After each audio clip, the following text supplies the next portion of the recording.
Hey there guys, how's everyone doing? So I'm here with a very well-known figure in our community, Mr. Bryan Beller. And he's on tour right now with the Aristocrats promoting his new record, and everyone's here loading up at the Berklee Performance Center. So we just want to take a moment with Bryan to see what goes behind the scenes in making the magic happen on tour. Well, so let's just talk about the gear, right? So my rig is Gallien-Kruger. I use the Fusion 550 head as my main head. All the GK preamps are cool, but this one's especially cool because it's got tubes in it and it's got a little bit more compression. And so I'm a big fan of this head right here. I run the preamp and the power amp of this into the top cab, and then I run an audio out, you know, just like effects send, into this Gallien-Kruger 2001 RV, and I just use it as a monster power amp to power the bottom 412. So I've got two heads into two 412s, but the tone is coming from the Fusion 550. And one of the things I really dig about this is that it'll remember your settings. Like, it's got two channels, so if like I flip it over here, you can see the knobs just kind of fly automatically.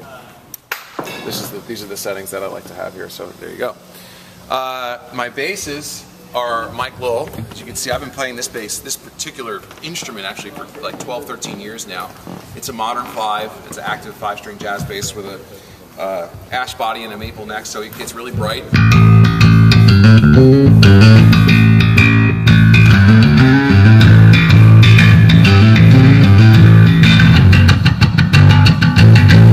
do that, but it'll also be sweet if I want.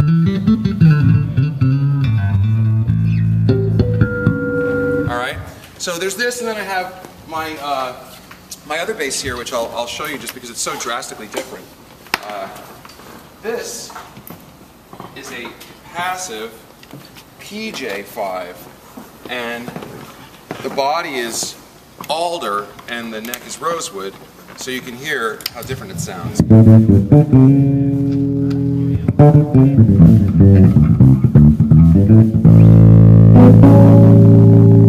For my dark, smooth stuff, I'll use this, and for the bright stuff, I'll use that. So let me switch back to the other bass here, and then I'll show you the pedal board. You can just zoom right in on that. So the people who are watching this video are not bored, find me switching basses yet again. Sorry about this. So the way I work the board is that I have the volume pedal here just for silent tuning, and for some other things, but Ernie Ball, BP Jr., and then there's the tuner. First pedal in the chain is the octave. The good old brown box, the OC2. Alright, then you have my main overdrive, which is the Exotic Effects Bass BB preamp. Now if I want more overdrive, I'll kick on this guy behind it, and now I use that for this. And the reason I do that is because if you don't overdrive wah, it sounds like this, which is not nearly enough bite to cut through a loud band. So if you're going to use wah when you're a bass player, you have to drive it a little bit so it'll cut. And the more drive, the more it cuts. I have other drives too. This is my vintage microtubes here, which I use in conjunction with the bass exciter, which is just an active EQ. So that's an even more aggressive overdrive. And then I have this guy, which I use just for one song. This is more like a kind of almost like a 9-inch Nails kind of. You know what I mean? So there we go. And then I here have the bass micro synth.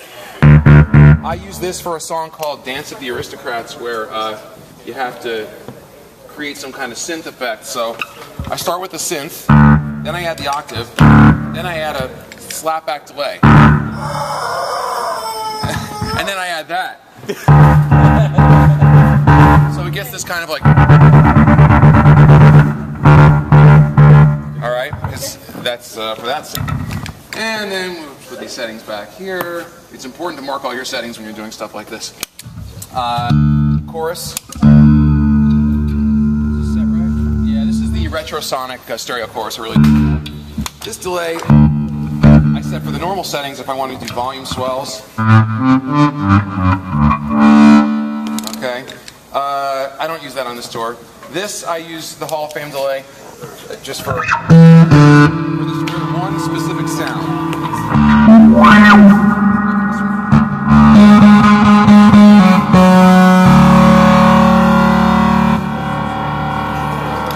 That's for a song called Living the Dream on the new album. This M87 compressor I use for one song on the new album only. This booster I use to balance between the two basses because the passive one is much lower. And then this compressor I leave on all the time is just something, the Demeter compulator, to recover some of the gain loss from going straight through the pedal board into the rig because life's too short for effects loops. There it is! Alright guys, thanks for tuning in. We'll be seeing Bryan again pretty soon, hopefully at the NAMM show. We're going there this January, and we'll be checking him out as well. Anyways, guys, take care. All right, and go check out the new record. Yes, Culture Clash, the Aristocrats, Culture Clash.